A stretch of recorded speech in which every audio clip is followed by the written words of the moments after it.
물론 여긴 국민 라디오.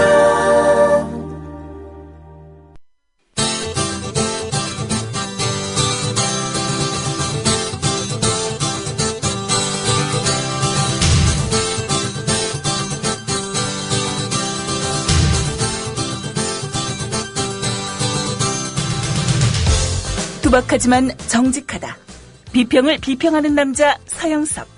그가 바라본 세상. 사설과 칼럼을 통해 오늘을 짚어본다. 서영석의 라디오 비평. 안녕하십니까, 서영석입니다. 어제에 이어서 오늘도 오프닝으로 정자 캠페인에 대해서 한마디 드려야 될 것 같습니다. 잘 모르시는 분들이 워낙 많아가지고 얘기하는 거니까 어제에 이어서 오늘 또 얘기한다고 너무 섭섭해하지 마시길 바랍니다. 게다가 오늘 얘기를 하면은 토요일, 일요일 이틀 동안 전파가 되기 때문에 하는 겁니다. 사실 미래협동조합 국민TV 조합원 숫자 이제 28,000명에 얼마 남지 않았습니다. 많이 늘지는 않습니다만은 그래도 대한 언론 중에서 가장 많은 조합원들이 늘고 있는 상태입니다. 늘 말씀을 드립니다만은 저희들이 이제 시작한 지 1년 한 10개월 다 돼 갑니다만은 10개월이 아니지 1년 한 8개월 돼 갑니까? 1년 8개월도 아니구나. 1년 6개월 정도 돼 가는데 처음부터 조합원의 의무인 월조합비를 걷었으면은 별 문제가 없을 건데 첫 1년간은 저희들이 TV 방송을 하지 않는다. 국민 TV라는 이름으로 협동조합을 만들어서 TV도 하지 않으면서 조합비를 받을 수가 있느냐 해가지고 올 4월 뉴스K를 시작하면서부터 월조합비를 받기 시작했습니다. 뉴스K 매일 TV 뉴스 한다는 거 쉽지 않습니다. 그러나 매일 TV 뉴스를 할 수 있다면은 다른 프로그램들은 얼마든지 내릴 수 있다라고 보고 대한 언론 중에서는 유일하게 매일 TV 뉴스를 시작했죠. 투자 많이 했습니다. TV 방송 하시는 분들에게는 얼마 아닌 돈일 수도 있습니다만은 조합원들의 십시일반으로 모은 돈 중에서 거의 13억 가까이 들어갔습니다. 그리고 한 30명 가까운 인력들을 추가로 뽑았습니다. 해서 현재 조합원들이 모두 월조합비를 내주시면은 아무 상관이 없습니다만은 그것도 하루아침에 다 내는 것 아닙니다. 계속 늘고는 있습니다만은 현재는 13,000명 수준에 조금 못 미치는 정도입니다. 내년 상반기가 되면은 한 2만 명 이상의 조합원들이 월조합비를 내리라고 보고 있고요. 그때까지 견디기 위해서는 계속 조합원들이 늘고 그리고 기존에 가입하신 조합원들 정자를 해주실 수밖에 없습니다. 해서 정자 캠페인 하고 있습니다. 이해해 주시고요. 여러분들이 내시는 출자금 한 자, 두 자 더함으로써 미래협동조합 국민TV가 내년에 쭉쭉 뻗어나가기 위한 밑거름이 된다. 그런 차원에서 정자 그리고 후원해 주시기를 거듭 부탁을 드립니다. 라디오 비평 시작하겠습니다.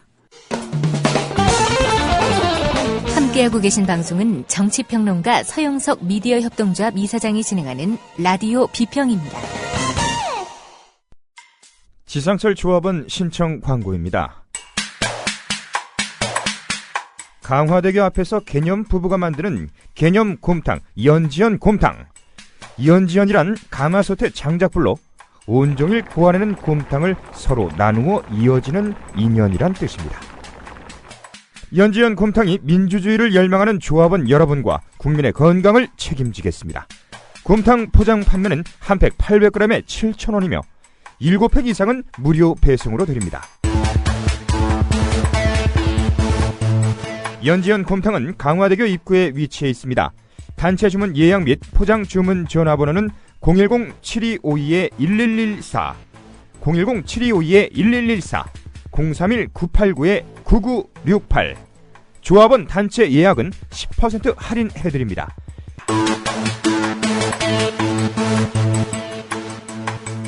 포장 판매 금액의 10%는 국민TV 후원금으로 쓰입니다. 이웃나라 일본 연금 제도는 어때? 2012년 기준으로 일본은 모든 국민에게 기초연금 77만 원을 지급하고 노동자에게는 별도로 후생연금 208만 원을 주고 공무원들에게는 공무원연금 282만 원을 지급한대. 그럼 국민들에게는 기초연금 77만 원에 208만 원을 더해서 285만 원을 주는 거네. 그렇지. 일본은 공적연금만으로 노후생활 70%를 책임져 주는데 우리나라는 사적연금과 국민연금 모두 합해서 노후생활 보장률이 30%밖에 안 돼. 그래? 우리나라와 일본 차이가 많이 나네? 국민 여러분, OECD 국가 중 공적연금 수준이 가장 낮은 나라가 일본입니다. 공무원연금을 낮출 게 아니라 국민연금을 공무원연금 수준으로 높여야 합니다. 공적연금 강화, 국민 여러분과 함께 만들어가겠습니다. 전국 공무원 노동조합.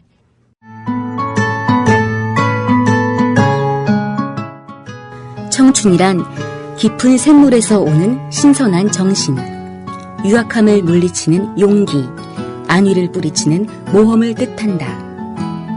시인 사무엘 울만의 말입니다. 1994년 300여 명의 회원으로 시작한 참여연대는 20년이 지난 지금 14,000명의 회원을 가진 한국의 대표적인 시민단체로 성장했습니다. 시인의 말처럼 참여연대는 앞으로도 청년의 마음으로 활동하겠습니다. 성역 없이 감시하고 비판하겠습니다. 더 좋은 세상을 위해 두려움 없이 도전을 멈추지 않겠습니다. 국민TV 청취자 여러분, 20살 청년 참여연대와 함께해주세요. 회원가입은 홈페이지 peoplepower21.org, 전화는 서울 723-5300번입니다. 시민의 힘으로 운영되는 단체, 참여연대는 정부 지원금을 받지 않습니다.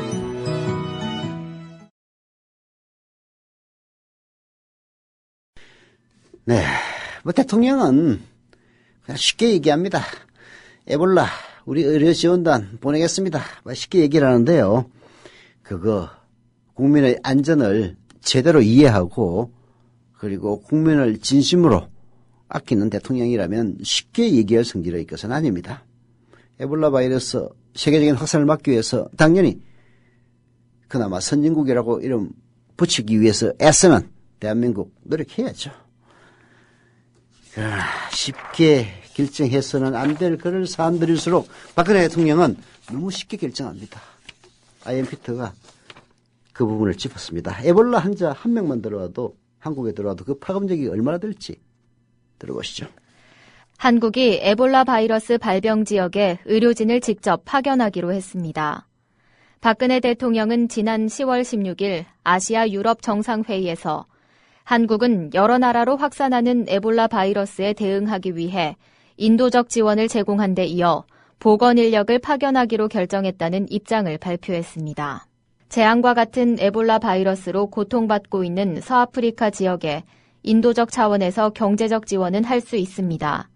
그러나 의료진 파견은 현재 대한민국 수준으로는 오히려 재앙을 한국으로 갖고 들어오는 일이 될 수도 있습니다. 왜 에볼라 발병 지역에 한국 의료진을 보내면 안 되는지 하나씩 점검해 보겠습니다. 한국 의료진 파견이 걱정되는 가장 큰 이유는 서아프리카 에볼라 사태에서 의료진의 사망률이 50% 넘기 때문입니다. 즉 의료진 중에서 10명 중에서 5명은 환자들을 돌보다가 에볼라에 걸려서 죽었다는 얘기입니다. 뉴욕타임스에 따르면요, 에볼라가 발병한 서아프리카 지역에서 의료진이 에볼라 바이러스에 감염된 사례는 10월 8일까지 총 416건이었습니다. 416건의 감염 사례 가운데서 233명이 사망했습니다. 사망률이 무려 50%가 넘습니다. 이 수치를 보면 의료진이라 할지라도 에볼라 바이러스에 감염되는 확률이 높고 사망률도 무시할 수 없습니다. 무시할 수 없는 게 아니라 사망률, 감염자가 416건인데 그중에 233명이 사망했다면 이거는 뭐 치명적인 확률입니다. 둘 중에 한 명은 죽는다는 얘기 아닙니까? 이처럼 의료진의 감염률과 사망률이 높은 현장에 한국 의료진을 파견하는 이런 신중에 신중을 기해야만 한다. 이런 이야기입니다.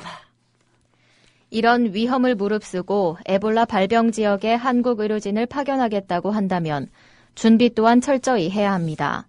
그러나 한국의 현실은 암담합니다.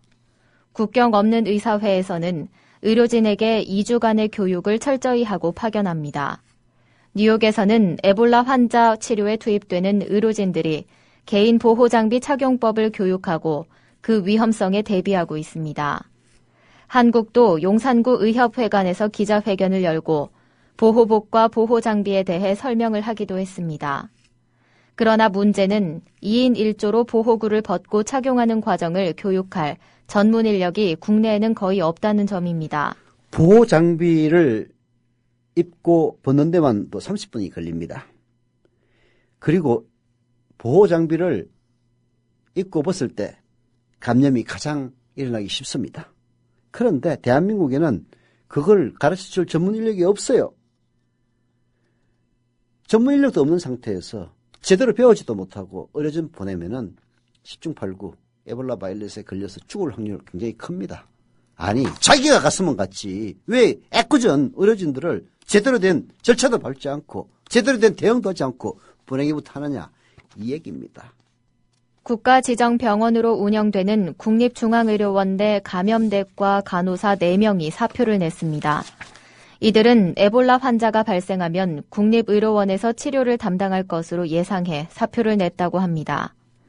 국립의료원 감염대과 간호사들이 사표를 낸 가장 큰 이유는 보호장비는 물론이고 격리실이 부족한 상황에서 치료를 담당했던 미국 간호사들이 감염된 사례가 있었기 때문입니다. 에볼라 바이러스를 치료하려면요, 사실은 의사들의 안전이 제일 중요합니다. 아니, 감염을 막으려고 애를 쓰긴 해야 됩니다만은 어쩔 수 없이 퍼졌을 경우 그걸 치료할 수 있는 의사가 에볼라 바이러스에 감염돼서 죽어버리면 도대체 그 치료를 누가 합니까? 그래서 사실은 병원이야말로 가장 깨끗해야 되는 이유가 바로 거기에 있는 겁니다. 이런 상황에서 사표를 내는 것을 용만을 할 수 없다, 이런 이야기입니다. 정부에서 혹은 의사들이 그런 간호원들의 이탈을 막으려면 제대로 된 보호장구를 제대로 된 시설을 갖춰서 안심하고 치료할 수 있도록 만들어줘야 될 것 아닙니까? 새정치연합의 배재정 의원이 질병관리본부로부터 받은 자료를 보면요, 격리지정병원들이 실제 격리실 병상이 부족해서 격리지정병원으로 돼 있긴 합니다만은 에볼라 환자 수용 불가능하다고 합니다. 환자를 치료하거나 수술하면서 발생하는 체액 등을 통해 감염되는 사례가 보고된 만큼 감염내과 간호사들이 사표를 낸 마음 용만을 할 수 없다, 이런 이야기입니다. 에볼라 사태가 무서운 이유는 한 명의 환자만 발생해도 그 파급력은 엄청나게 무섭기 때문입니다. 에볼라 바이러스 환자였던 라이베리아 국적 토머스 에릭 덩컨은 에볼라 확진 판정을 받고 8일 만에 사망했습니다. 9월 20일에 미국에 도착해서 불과 18일 만에 사망한 덩컨 때문에 무려 1,100여 명이 에볼라 감염 여부를 판단하기 위해 조사와 격리 조치를 받았습니다. 이처럼 한 명의 에볼라 감염 환자 때문에 1,000여 명이 넘는 시민들이 조사와 격리 조치를 받은 이유는 당시 덩컨의 치료에 참여했던 간호사 엠버 조이 빈슨이 비행기를 타고 고향이었던 오하이오주에 갔었기 때문입니다. 당시 텍사스와 오하이오주에서는 최소 6개 학교가 휴교를 했고 항공기 등도 방역 처리하는 등의 소동을 벌였으며 에볼라 바이러스 공포는 지금까지도 그 일대 지역과 접촉했던 사람들에게 남아 있습니다. 에볼라 바이러스가 위험한 이유는 감염이 쉽고 그리고 일단 걸리면 치사율이 높기 때문입니다. 그러니 이 감염 쉬운 데서 치료했던 그 간호사가 다른 지역으로 갔다면 그 지역에서 겁 안 나겠습니까? 에볼라 바이러스는 치사율이 90%가 넘습니다. 걸리면 죽는다는 얘기입니다. 서아프리카 지역을 넘어서 점점 다른 지역까지 확산하는 이 에볼라 바이러스, 과연 한국이 제대로 대처할 수 있겠습니까? 만약 에볼라 지역에 파견됐던 의료진 한 명이 에볼라에 감염됐다면 그 감염된 의사도 죽을 겁니다. 불행한 일입니다. 하지만 한국도 항공기와 탑승객, 그와 접촉했던 의료진과 가족 등 모두가 격리 조치돼야 됩니다. 그뿐만 아니라 공포감의 확산이 빠르게 일어난다면 사회는 정말 불안에 들 수밖에 없습니다. 그야말로 과학소설에 등장하는 바이러스의 공포 그대로 재현되는 겁니다. 사회 불안을 발생시키는 유언비의 확산을 철저히 수사하고 구속하겠다는 박근혜 정부, 지금 하지 않아도 될 일을 강행하면서 스스로 국민들에게 불안감을 안겨주고 있습니다. 대통령이 세계각국 정상 앞에서 체면을 살리느라고 했던 말 치고 그 대가가 고스란히 국민의 몫으로 남을 가능성이 있습니다. 그래서 권고합니다. 삽질하지 마시라고. 똑똑한 의료 소비자 되기 캠페인 윤은기 치과의사입니다. 병원이 민간 자본을 도입해 영리 극대화를 추구하면 과잉 진료가 현재보다 반드시 더 심해집니다. 그렇지 않아도 과잉 진료는 현재 심각하게 사회 문제들을 유발하고 있습니다. 과잉 진료란 병원 이익을 위해 하지 않아도 될 검사와 치료를 환자에게 강제하는 비윤리적 행위입니다. 허위 과대 광고를 하는 병원들은 반드시 과잉 진료를 합니다. 과잉 진료는 평생 후유증에 시달리게 함으로써 존엄한 한 인간의 영혼과 육체를 서서히 파괴하고 소중한 가정경제를 파탄시켜서 결국 사회계층 간 증오심을 부추기는 진짜 사대악입니다. 과잉 진료를 통해서 병원들은 더 부자가 되지만 환자들은 더 아파야 하고 양질의 삶을 빼앗겨야 합니다. 돈이 모자라 치료를 못 받는 비극도 생깁니다. 이것이 헌법에 보장된 인권입니까? 다 함께 힘을 모아 의료 영리화 반드시 막아냅시다. 지금까지 윤훈기 치과의사였습니다. 똑똑한 의료 소비자 되기 캠페인이었습니다.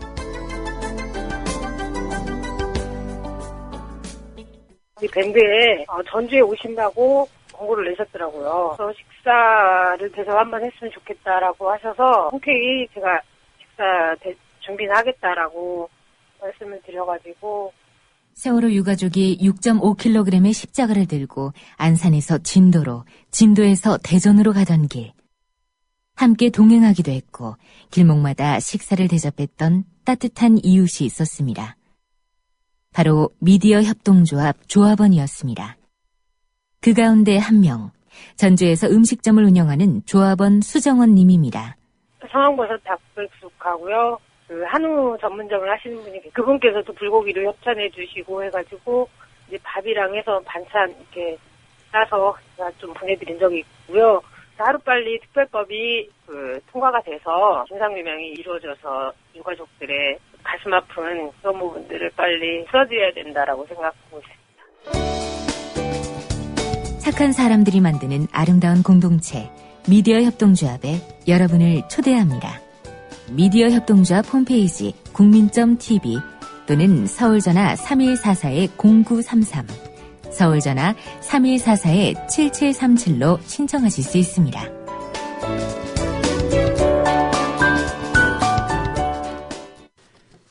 광고하겠습니다. 돈 됩니다. 의숙 생활단식 광고입니다. 다이어트도 좋고 건강에도 좋습니다. 다이어트 효과 직방입니다. 몸과 마음까지 건강해집니다. 의숙 생활단식의 특징은 생활하면서 누구나 쉽게 단식에 도전해 볼 수 있다는 점입니다. 프로그램 잘 짜여져서 부작용 없고 실천하면 바로 효과로 이어집니다. 문의 전화는 010-2013-8575 2013-8-7-이고요. 네이버나 다음에 오해숙 생활단식으로 검색하시면 됩니다. 광고였습니다. 메일이 왔습니다. 어제 제가 소개해드렸던 그 퇴직교사 50년생 올해 65 그분이 살아생전에 TV 채널에서 국민TV를 보는 게 소원이다 라고 말씀을 하셨네요. 그렇게만 되면은 전라도에서 유명한 떡을 한 수에 실어다가 서울에까지 갖다 주고픈 마음이다 라고 하셨습니다. TV를 통해서 국민TV 시청하는 것은 지금도 가능합니다. 구글 어댑터 이름이 있는데 갑자기 생각이 안 나네. 저도 이제 나이가 들다 보니까 고유명사가 생각이 안 납니다. 여튼 그런 걸 이용하면은 바로 시청 가능한데요. 아마 우리 이분이 말씀하시는 TV 채널이라는 것은 공중파나 혹은 케이블 TV 채널을 말씀하시는 것일 겁니다. 정권 바뀌면 가능합니다. 여튼 그날까지 잘 국민TV 발전을 해서 공중파 채널이 되지 않는다 손 치더라도 국민들이 아끼고 사랑하는 공정 언론 되기 위해서 노력하겠습니다. 또 있습니다. 블랙박스를 블랙박스를 파는 게 아니라 대리운전 10번 신청하면 블랙박스를 준다는 광고 아시죠? 이 광고주이신 김창호 조합원이 미래입동조합에서 행사할 경우에 필요한 프랜카드를 크기와 상관없이 요구 조건에 맞게 무료로 제작해 줄 수 있다고 알려왔습니다. 물론 미래입동조합 국민TV가 하는 행사에서도 우리 김창호 조합원에게 협조를 구하겠습니다만은 지역협의회 행사하실 때 혹시 필요하시면 김창호 조합원에게 연락하시면 될 것 같습니다. 전화번호 김창호 조합원님 010-2730-1106입니다. 010-2730-1106. 곽병찬 기자가 박근혜 대통령에게 보내는 편지 제가 가끔씩 소개해드리곤 하는데요. 이 곽병찬 기자는 이 박근혜에게 보내는 편지를 오프라인 신문에서는 싣지 않습니다. 왜냐하면 길어서 그래요. 온라인판에만 실는데 제가 빠뜨린 것 중에 하나 소개해드립니다. 삐라와 산케이 남한과 북한의 최고 존엄이란 제목의 글입니다. 곽병찬 대기자의 박근혜에게 보내는 편지 들어보시죠. 남북의 총격전을 초래한 대북 전단 내용은 대부분 북의 최고 존엄을 모독하는 내용들입니다. 김정은 노동당 제1비서를 타도하면 식량난도 해결되고 자유와 평화를 얻는다는 체제 전복을 선동하는 내용이거나 김 비서와 그 부인 리설주에 확인되지 않은 엽색 행각 따위 등이 그것입니다. 북의 입장에선 참으로 입에 담을 수 없는 얘기들이죠.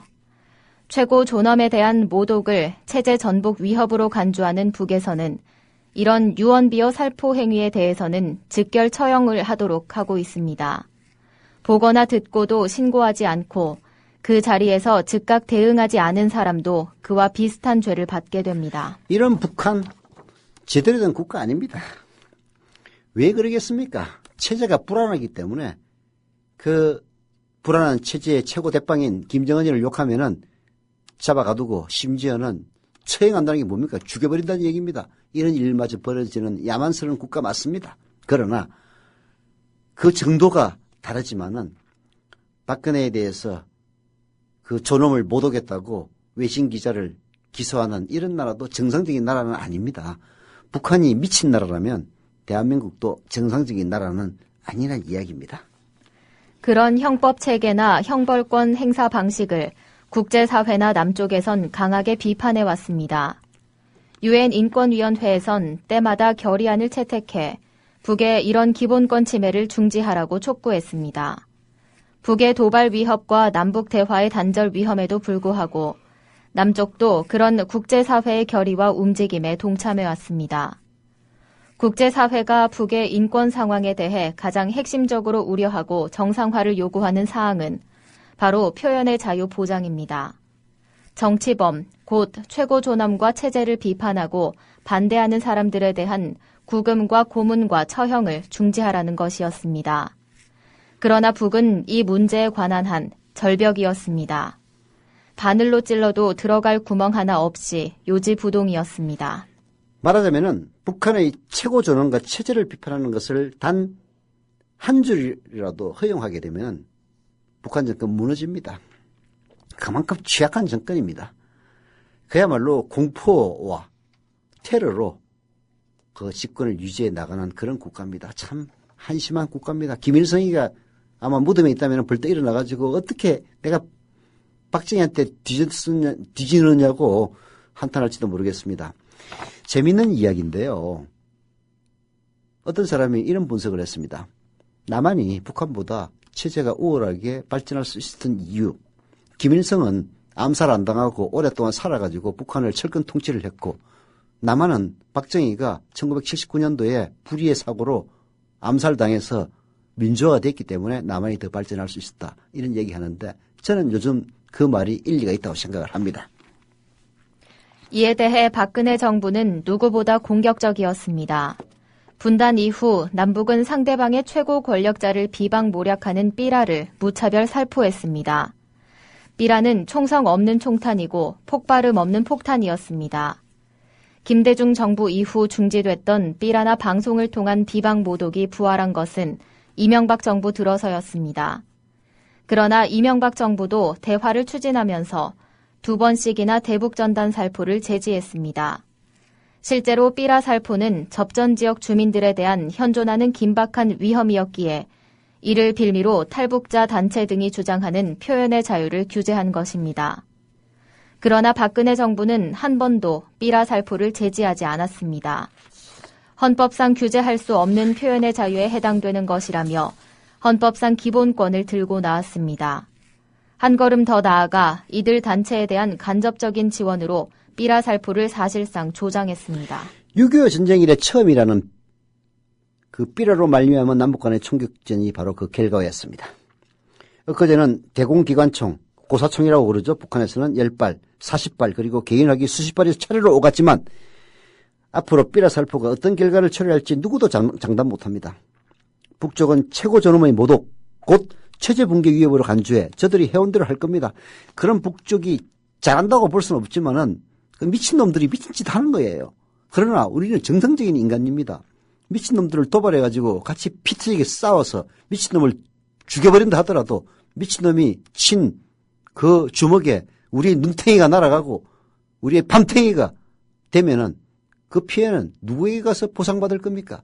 미친놈한테 가서 보상받을 겁니까? 총격전 이후 북한은 거듭 전단 경멸 작전을 통보하고 있습니다. 그동안 전단 살포, 원점 타격, 원점 초토화 등을 경고를 했습니다. 엊그제 총격전까지 벌였으니 예사롭지 않은 상황입니다. 최고 전업에 대한 비판, 이른바 표현의 자유는 이렇게 북쪽을 격렬하게 자극을 하고 있습니다. 그런데 공교로운 거는요, 남한에서도 비슷한 시기에 일어나고 있는 일이 있습니다. 비슷한 일이에요. 북이 전단을 향해 총격을 가하기 이틀 전 남쪽에서는 대통령의 사생활 의혹을 보도한 일본 산케이신문 가토다스야 전 서울지국장을 기소했습니다. 불법 여부는 법원에서 최종 판단을 내리겠지만 정부에 의한 처벌은 이미 내려진 상태입니다. 기소 전에는 행사 피의자로 출입국이 금지됐습니다. 이제 기소됐으니 행사 피고인으로서 상당한 수준의 국민권 혹은 기본권 제약을 받게 됩니다. 사실 가토가 보도한 건요, 대북 전단에 들어있는 북한의 최고 전업의 엽색 행각에 비하면 세 발의 피입니다. 우리나라가 북한에 보내고 있는 대북 전단에 그 북한의 최고 전업이라고 하는 김정은의 역사 행각 어쩌고 저쩌고 보도하고 있는 쓰고 있는 것에 비하면은 가토가 보도한 것은 세 발의 피라는 이야기입니다. 그걸 이 정부는 표현의 자유에 해당하는 것으로 규제할 수 없다 했습니다. 김정은에 대해서 입에 담을 수 없는 폭언과 욕설과 온갖 루브로 쳐발리는 것을 표현의 자유라고 규제할 수 없다고 했습니다. 이 정부는. 게다가 박근혜 대통령의 사라진 7시간 그리고 박 대통령의 사생활 의혹 확산은 바로 박근혜 대통령이 자초한 측면도 적지 않습니다. 세월호 참사 이후 많은 사람들이 의문을 제기하고 행적에 대한 해명을 요구했습니다. 그러나 대통령은 이런 방구 한마디도 하지 않았습니다. 대통령 비서실장이라는 김기춘이가 격리에 계셨습니다. 라고 한 게 고작이었습니다. 민주사회에서는 공사를 떠나 국민의 요구가 있다면 공개하는 게 도리고 원칙인데 대통령은 줄곧 묵살해 왔습니다. 자유롭고 민주적인 사회라면 그런 보도가 나오는 것 너무나 당연한 일 아닙니까? 그것을 두고 청와대는 입에 담을 수 없는 모독으로서 표현의 자유의 한계를 넘어섰다고 규정했습니다. 그리고 끝까지 민영사상 처벌을 추진하겠다고 했습니다. 대통령의 뜻이 그런데 검찰이 어떻게 하겠습니까? 복종하지 않으면 사찰당하고 출세길이 막히고 강제로 발가벗겨져 쫓겨나야 하는데 말입니다. 결국 이 정부는 저희들 존엄에 대한 의혹 제기는 표현의 자유를 인정하지 않았습니다.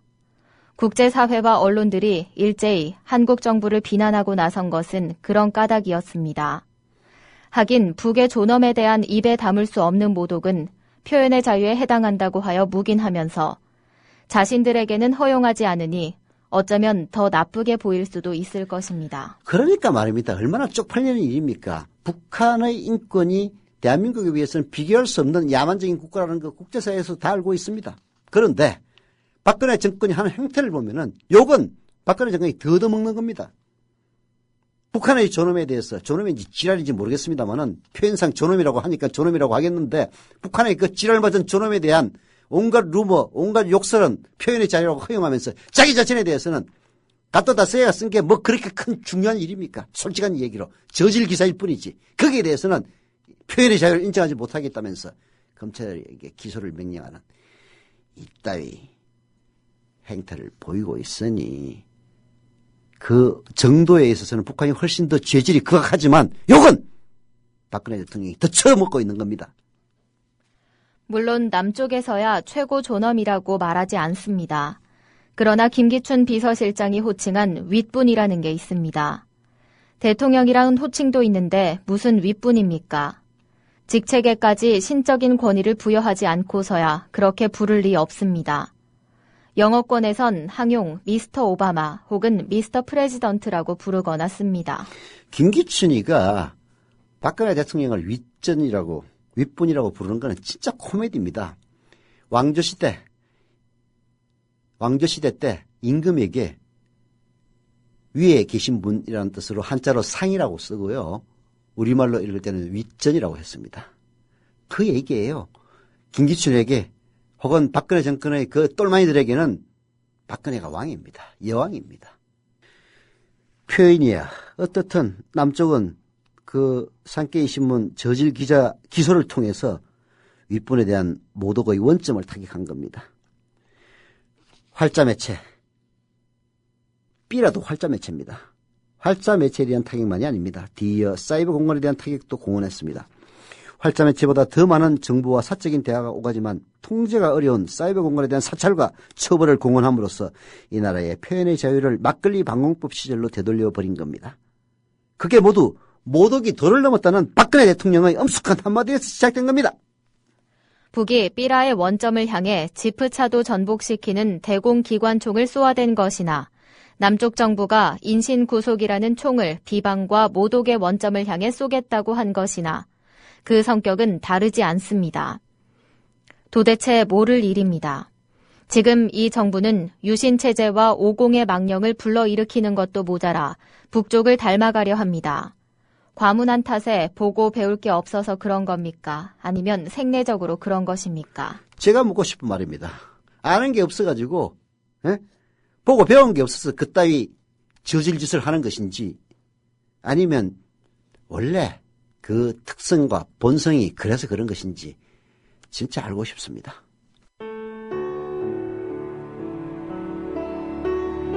경남 거창에 사는 조합원 백함나무님.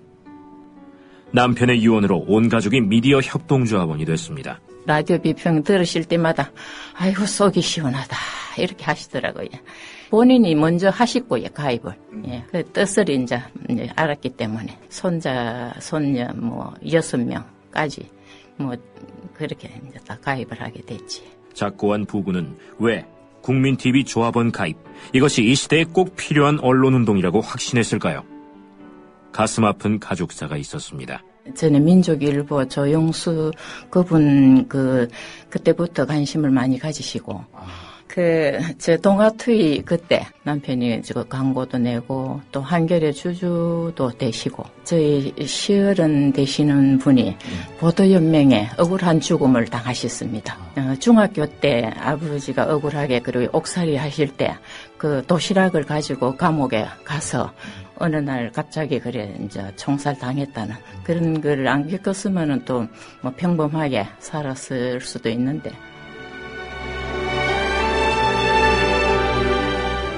여러분도 공정언론 건설에 함께하지 않으시겠습니까? 국민.tv 미디어 협동조합 홈페이지에 들어오셔서 조합원으로 가입해주세요. 전화 서울 3144-7737, 3144-0933으로도 하실 수 있습니다. 조합원 여러분, 미디어 협동조합 국민TV 사무국장 조상훈입니다. 지난 1년 국민TV는 여러분의 출자금으로 운영됐습니다. 라디오 방송을 유지하는데도 돈이 들 테니 월 조합비를 받아가라고 재촉하는 분들도 계셨습니다. 하지만 그럴 수 없었습니다. TV 방송을 시작하고 받는 게 도리라고 판단했기 때문입니다. 어려운 재정 상황을 무릅쓰고 마침내 2014년 4월 TV 방송을 시작했습니다. 이제 국민TV의 지속과 확장이 필요합니다. 여러분의 월 조합비 납부가 있어야 가능한 일입니다.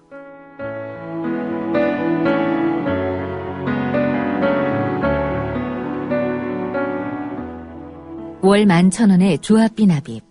조합원 여러분의 많은 동참을 바랍니다. 자동납부는 미디어 협동조합 홈페이지 국민.tv 또는 서울전화 3144-0933, 서울전화 3144-7737로 신청하실 수 있습니다. 조합원 여러분, 언론혁명의 끝까지 함께해 주십시오. 자부심으로 보답하겠습니다. 이명박의 해외 자원 개발 사기가 드디어 도마에 오르고 있습니다. 의혹이 무성했던 MB정권의 해외 자원 개발 사업, 거기에 대해서 참여연대와 민변 그리고 정의당 김재남 의원 등에 의해 그중 단면이 하나 드러났습니다. 내용을 들여다보면요, 관피아의 해악이 국민 혈세를 얼마나 탕진하고 있는지 입이 떡 벌어질 정도인데요. 블로그 오즈로디 님이 산피아, 행피아, 세피아의 온상인 광물자원공사와 그 해외 개발 사기에 대해서 파헤쳤습니다.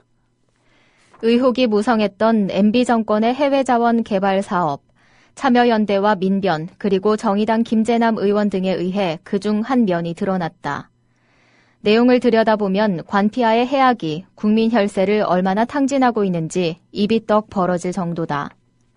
한국광물자원공사, 산업부 고위직 출신이 사장 자리를 꿰차는 공기업 중 하나로 산피아와 행피아의 온상지로 여겨져 왔다. 고정식 현 사장은 2008년까지 산업자원부에 근무한 행시 23회 출신이고 이상득 전 의원과 함께 해외 자원 외교라는 명분 아래 해외를 뻔질나게 드나들었던 김신종 전 사장 또한 산업부 행시 출신이다. 산업부와 행시 출신입니다. 행피아라는 건 행정고시 출신 플러스 마피아가 합쳐진 건데요. 관료로 있다가 나중에 관련 업계의 이권을 위해서 뛰는 사람들, 그래서 행피아라고 불립니다. 산피아는 역시 행피아 중에서도 산업자원부에 근무했던 관료들, 그들이 나중에 관련 업계에서 활약이죠. 참 어처구니 없는 활약입니다. 이들이 돈을 펑펑 쓰다 보니까 빚은 늘어날 수밖에 없는데요. 노무현 정권 때 2007년이죠. 4,341억 원에 불과했던 부채가, 한국광물자원공사 부채가 MB정권 동안 거의 8배나 늘어나서 무려 3조 2,977억 원으로 폭증합니다. 대부분 금융부채라서 한 해 이자만 865억 원에 달합니다. 반면 당기순이익은 고작 189억 원, 벌어서 이자도 감당 못한다는 이야기입니다. 이런데도 연봉은 두둑하게 챙겼다. 2013년 들어 연봉이 삭감됐지만 그전에는 사장은 2억 원 이상, 감사는 1억 3천만 원, 이사들은 1억 5천만 원을 받았다. 낙하산 자리인 감사 연봉이 재밌다. 2013년 사장과 이사 연봉이 삭감됐지만 감사 연봉은 외려 크게 올랐다. 친박 낙하산을 위한 배려인 모양이다. 빚내서 해외 투자를 했다가 못 갚으면 국민 혈세로 충당하면 그만인 이런 구조 때문에 아마 마음 놓고 쓴 모양입니다. 2008년부터 2013년 8월까지 해외 자원 개발 투자액은 무려 3조 2,735억 원인데요. 투자 대비 수익은 보잘것없어서 6년간 2,275억 원 건졌습니다. 푼돈 건지기 위해서 그액 쏟아부은 셈입니다. 물론 2,275억 원도 작은 돈 아닙니다만은 그 수익 2천억을 거두기 위해서 투자한 게 3조 원이 넘어요. 미친놈들 아닙니까? 이 광업자원공사가 대표적인 프로젝트로 내세우는 사업은 멕시코 볼레오 동강 개발 사업입니다. 그런데 이 실상을 보면 최악입니다. 최악. 관련 자료를 들여다보면요, 도대체 어떻게 이럴 수가 있을까? 아예 실생하지 않을 수가 없습니다. 부도난 기업의 주식을 인수하고 채권단의 권리 집행을 막기 위해서 광업자원공사가 쓴 돈, 투자금 1조 1천억과 지급보장, 담보제공 등 모두 2조 원이 됩니다. 2조 원. 국민 혈세를 마구마구 퍼준 겁니다. 왜 이런 바보짓을 했을까요? 이 볼레오 동강 사업, 여기 내 시시한 것까지는 얘기하지 않겠습니다. 오즈리드의 글을 보면은 잘 알 수가 있기 때문입니다. 문제는 여기서 의혹이 한두 가지가 아닌 거예요. 이 그야말로 개판인 동강에다가 무려 몇 조 원의 돈이 투자되는 과정도 석연치 않고, 게다가 중간에 송금됐던 9천만 불, 즉 1억 달러에 가까운 돈의 행방도 묘연합니다. 돈을 받아야 될 볼레오 현장의 회계 조직은 돈을 보낼 때 이미 와야 된 상태였다고 참여연대는 밝히고 있습니다. 아마 이 계약서 위조된 게 아닌가 하는 그런 얘기까지 나오고 있는 상황이에요. 황자공은 그럼에도 불구하고 계속 돈 보냅니다. 일부 돈은 행방이 묘연하고 비정상적인 송금까지 일어나고 있습니다.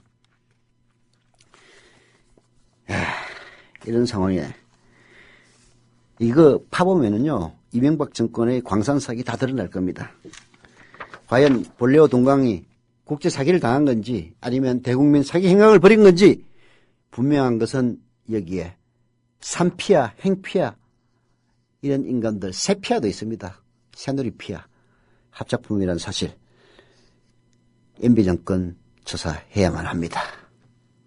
라디오 비평 마치겠습니다.